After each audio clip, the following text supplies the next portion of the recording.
Why am I showing you this video of a stream when I'm talking about the impact of the coronavirus on the culture of business? Well, for the last 2 months, I have been conducting research into the impact of the COVID-19 crisis on the culture of business. And the study of culture is the study of metaphor. And this stream is a metaphor for the experience that we're all going through. I'm not going to be able to share all of the findings of this study during this short video. Not anything close to it.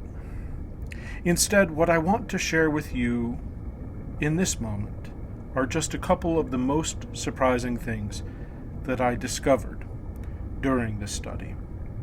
I'll begin by explaining what this stream represents. The realization that the fundamental dimensions of reality as we understand them in business are being warped. This distortion is changing what we believe to be possible in business. Take a little time now to pay attention to the characteristics of the stream that you see on your screen. Watch the way that the water behaves. You'll notice a couple of things. First, the stream isn't running at a normal speed now. It's been slowed down. That slow pace of movement enables us to perceive something else about the stream. It isn't flowing at a single pace. The center of the stream is moving rapidly, but around the edges, the water is moving more slowly. There are even parts of the stream that flow backwards for a while, forming small eddies of calm in the turbulent water. Understand the stream in context, and you'll realize how remarkable it is that the stream is flowing at all. Just a few months ago, before the coronavirus crisis went global, the surface of this stream wasn't moving at all. It wasn't fluid. It was solid ice in wintertime. You could have walked across it. You could have mistaken it for solid ground. As I spoke with people in business during the course of my research, they began to tell me something strange. Their perception of time was changing. For some people, time seemed to speed up after the arrival of the coronavirus, as their professional demands increased. For others, work at home under quarantine slowed down the perception of the flow of time. Some people talked about a great pause in time, while others spoke about simply feeling lost in time, unsure of their place in it. One person I interviewed in early April set our appointment for what he described as the 34th of March. More than one interview appointment was missed simply because people had a difficult time remembering what day of the week it was.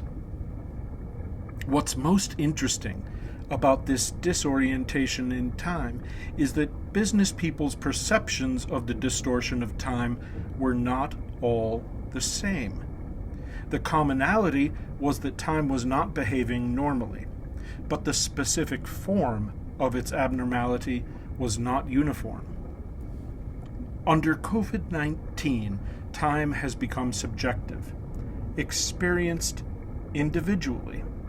It is as if time itself has split into different currents, like what you're seeing happen with the stream on your screens. Fluid dynamics are at play here, and they're more complex than simple mechanics. Compare this with what the conventional life in business was like before.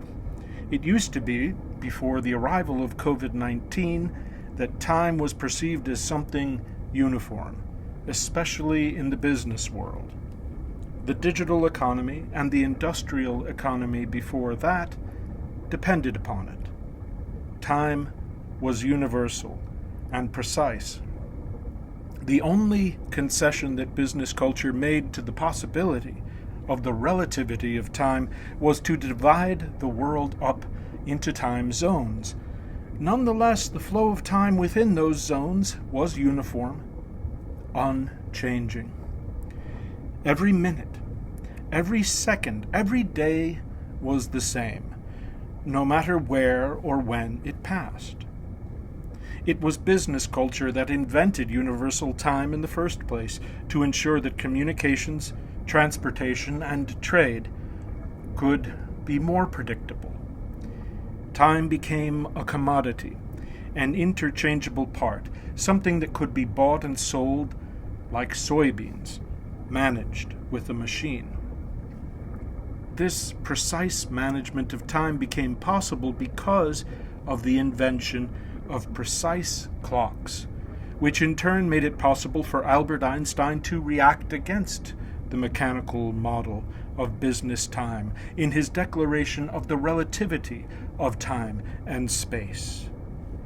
It's only now, with the global strangeness of COVID-19, that the weirdness of quantum reality has entered our macroscopic experience. People I interviewed for this study told me about the interconnectedness of their disorientation in time with their disorientation in space. These dimensions are not separate. We experience them together. We perceive time through movement, and when we can't move, we have trouble perceiving the passage of time.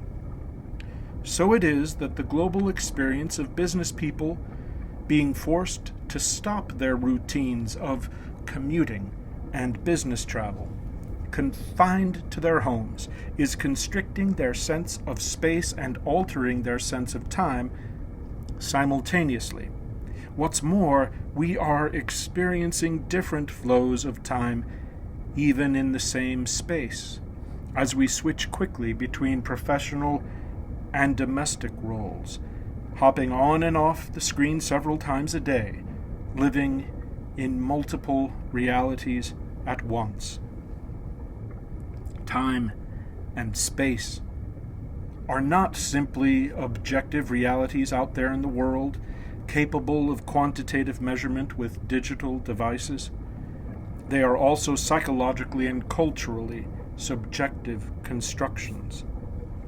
Precise mathematical time, as conventional business culture has been measuring it, is not the only correct way to experience time.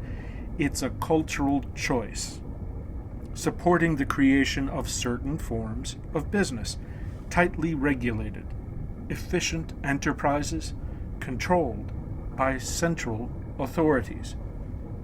The fracturing of the experience of time and space among people working in business into multiple subjective realities is creating the potential for multiple alternative models of business. Not everything needs to be on the clock anymore. We can make new kinds of maps. Research participants told me that their disorientation in time and space changed their emotion and cognition. For many, the strangeness of the experience provoked stress and anxiety. For just as many, however, the disorientation was like a liberation, making reflection, creativity, the consideration of alternative possibilities, and the transformation of entrenched habits possible.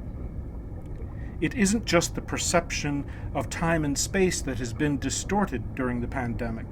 The rules that govern professional reality have become fluid as well.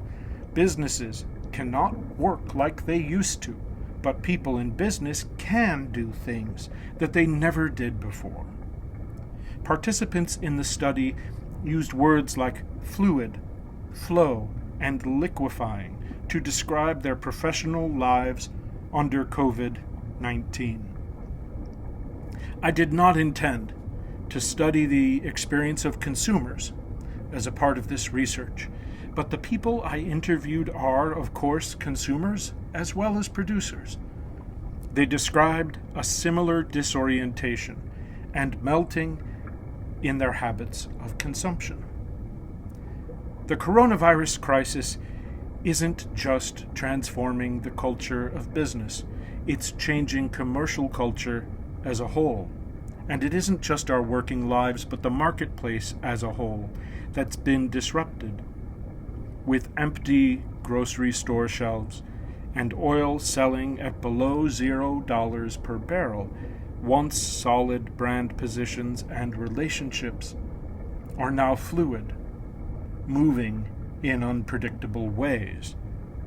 No matter what our individual experience of time may be, we know that it ultimately leads to the same destination. COVID-19 is reminding us of our mortality. So forget digital immortality. It's quite clear that the fabulous promises of the singularity are not in our future. We're all going to die, one way or another. Our businesses will also perish, and they're dying off more quickly than they used to. This was a trend even before the coronavirus pandemic. In the 1950s, the average lifespan of a company in the S&P 500 was 60 years. Last year, according to an analysis by the Santa Fe Institute, the average lifespan of a company in the S&P was only 10 years.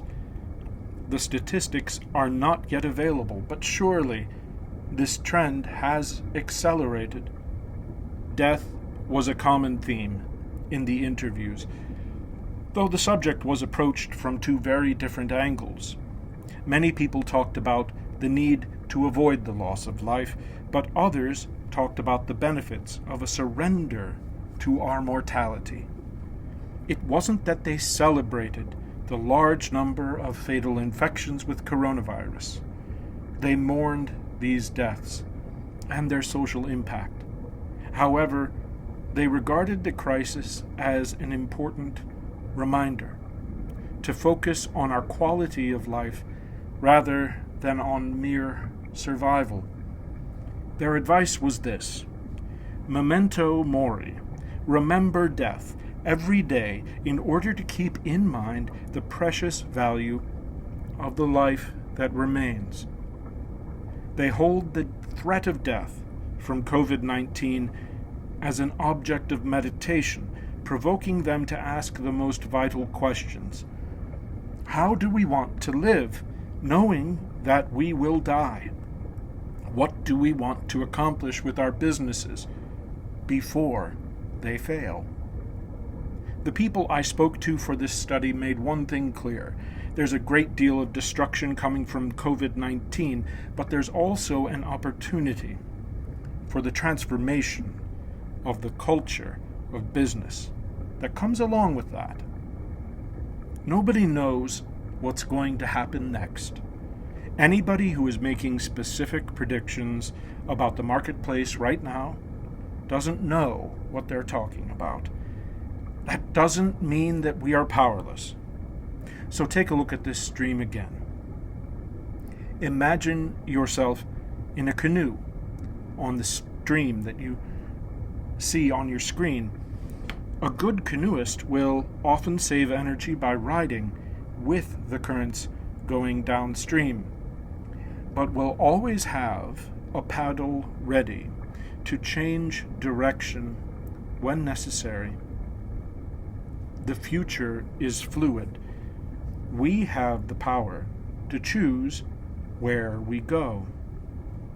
We cannot wait passively for the future to arrive. We can change the future to create new kinds of business as beautiful as our dreams. It's time for us to put our paddles in the water, to ride the waves and choose where we want to go.